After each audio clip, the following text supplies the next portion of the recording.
Hello, welcome to Board Game Bonkers. I'm JC. Welcome to the channel. Today we're going to take a look at our top 6 party games. Certainly this is a good time of the year to play them when you've got lots of family around during Christmas season, New Year season. And we're going to take a look at some great party games that you can get everyone involved in. So before we do that, please do consider hitting that subscribe button if you haven't subscribed already. And don't forget to give this video a thumbs up if you do enjoy it. Now, let's get straight into this. Let's start with our number 6, and that is Telestrations. Now, this is a great party game to get everyone involved. Really super easy, and you don't need to have any experience with any board games, and you don't even need to be a good drawer. In fact, the worse the drawer you are, the better you are.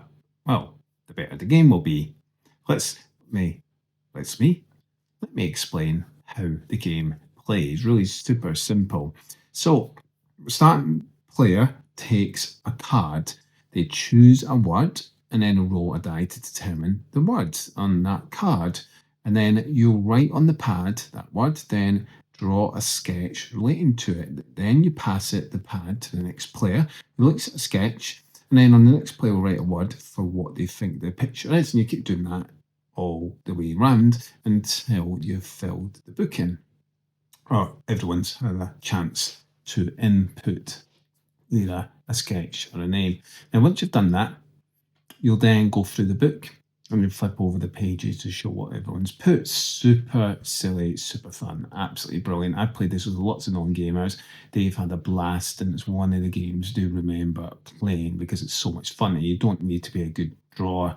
Like I said, you can sketch anything. In fact, the worse you are, the more fun it is, because you can't really tell players are actually drawing, and sometimes they can get some weird, bizarre results. Really good game. I absolutely adore this. So let's move in to our number 5. And excuse me, I've got a bit of a cough here.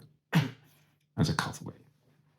Number 5 is Codenames. Codenames is a really interesting game because you have a kind of team version where you've got a team against another team, or you have a 2-player version, one against another. What you're trying to do is trying to discover these words. Essentially, the females, your agents, and you're trying to make sure you don't get caught by the assassin. So in this game, 2 teams are competing to see who can make contact with all their agents, essentially the words that are on these tiles, and they're laid out in a grid system. You lay out 25 of these. Each has a single word. Now, there's a spy master, and that's one person that's allocated on each team, and this is rotated each round. They will then look at a card that they've got, and that's the grid system, and it will tell you where the assassin is.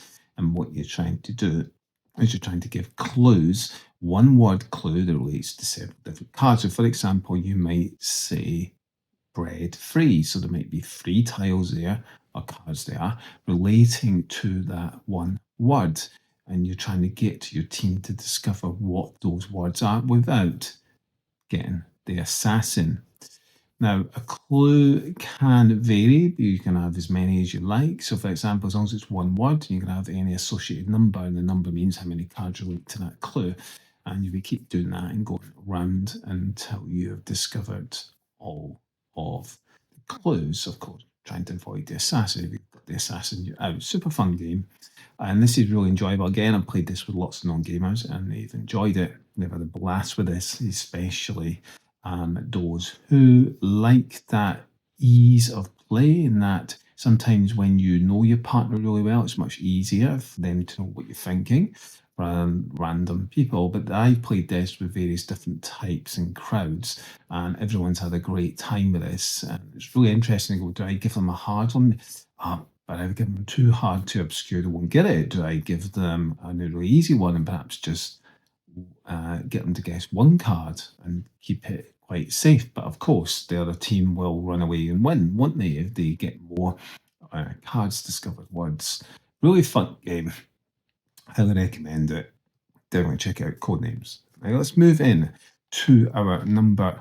I did say number 2. Are we in number 3? No, we're in number 4. Because Codenames is number 5. So number 4.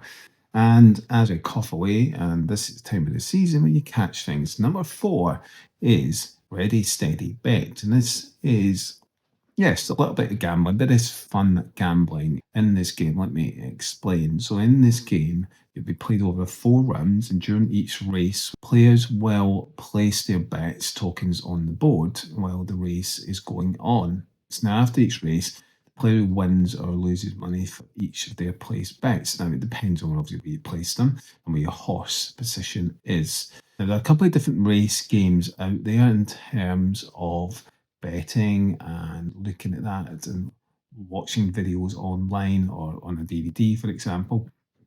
There's others where you can commentate, or you've got an app that commentates, for example. So there are different types of betting type of sports games out there, but this one's really super fun, very steady bet. It's easy to get into. There's nothing really to it apart from I just bet and take a bit of a risk and gamble. But I don't really agree with playing these type of games with kids because it just promotes gambling. But this is fun for the family and adults to get involved in, especially having a few drinks. Let's move into our next one. This is our number 3. And our number 3 is Soul Clover. Soul Clover, really good, quite thinky game. This is slightly tougher than what we on to our number 2 soon. So in Slow Clover, what you'll be doing, you have this clover-shaped board, and there's a copy of the game, and you'll get keywords and secretly write a common feature associated with that word on your clover board. So there's 4 clovers. And those are the clues you're given. And what you're trying to do is you're giving that to your teammates, and they will then figure out the order, not the order, which direction that card goes in. So, for example, you're placing a card in the middle of the clover, and your clues are on the outside, and you're trying to rotate it around to figure out that word, which clues it relates to, because that word will point to 2 clues. And so you're trying to figure out, and it's really difficult because when you're actually giving clues, because you're writing them on your clover, you're trying to figure out, okay, this clue relates to this word, and this clue has got to relate to that word and that word. So it's really difficult to figure that out, but it's quite thinky, but it is fun. And sometimes you can get stuck in certain clues. Or I could think of 2 clues relating to this word. What but the other's going to make sure it relates to this word. It's quite tricky sometimes, but I like that because it really does get you thinking a bit more. I wouldn't really recommend playing this with when you're having a few drinks because it makes it triply difficult. But a really good game, really clever, and I think it works brilliantly well for those who want more of a thinky party game. So let's now move in to our number 2. This is called Just One. Didn't quite meet our number 1, but this is super fun, much more simplified and easier than Soul Clover. So in Just One, what you'll be doing is players will have cards. You'll be taking a card and having a look at what that is, and you'll be writing on this standee. And each player will be writing a clue that relates to that word. But of course, there's one player in the team who doesn't know what you're writing, they can't see what you're writing, and they don't know what the word is. So all players will then reveal their boards to one another without the one player seeing them. So that's the player who's got to try and guess. They can't see what's in the boards yet. And then any clues that are the same get eliminated, and only clues that are unique will be able to be shown to that player. They will then look at those clues and try and decipher and guess what the one key word it relates to is. Really simple. If you think about it in a simple way where you're just writing on a board essentially, and you're giving clues that relate to a common word that you've selected from a card. And it's as simple as that. I really like how you can get the whole family involved in this. You can really take it easy. It's quite casual gameplay. And sometimes you are thinking about what the other player might write, thinking, okay, they might go for light, so I need to think about something different that relates to the word that isn't light, because they're likely to go for the easy ones. And it's really interesting. The better you know your teammates, the easier it is to figure out word. What's interesting, and I think is super fun, is when you reveal those words written on your board, or it's kind of this plastic stand, you'll be revealing that to the other players in the team, and any that match get discarded.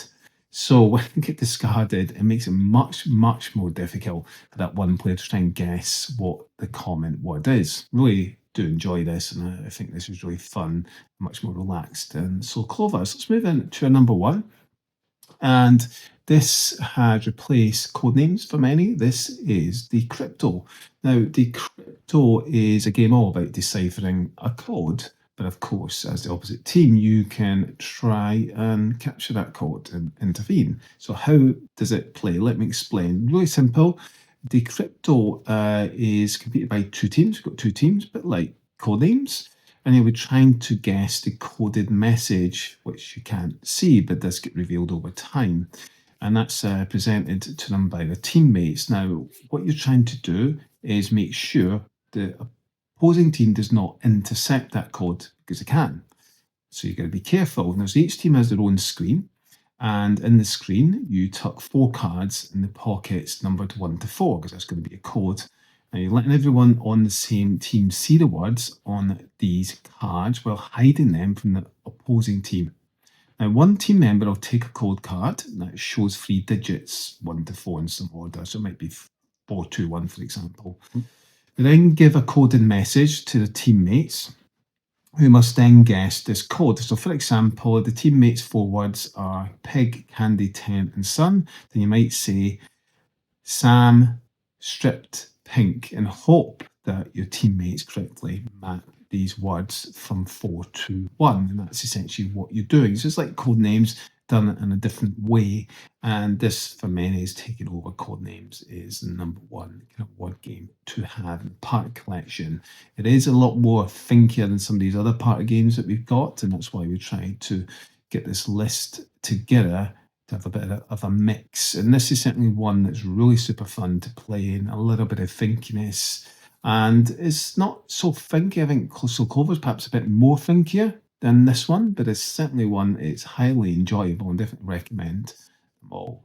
Now let's finish up, and if you enjoy this, please do consider subscribing to the channel, give a video a like. Now, all these party games I'd highly recommend. If you want a more casual one, then consider the likes of Just One or Telestrations. You want more of a thinker one, perhaps So Clover or Decrypto. So there's a party game here for everyone, and this is definitely the time of the year to play party games. I definitely highly recommend any of these on the list. They are super fun, really engaging, and at different levels and degrees of complexities, although they're all fairly easy to get into and to get them on the table. And you don't need any board gaming experience to play these games. I highly recommend you try and get your family involved in playing some of these party games.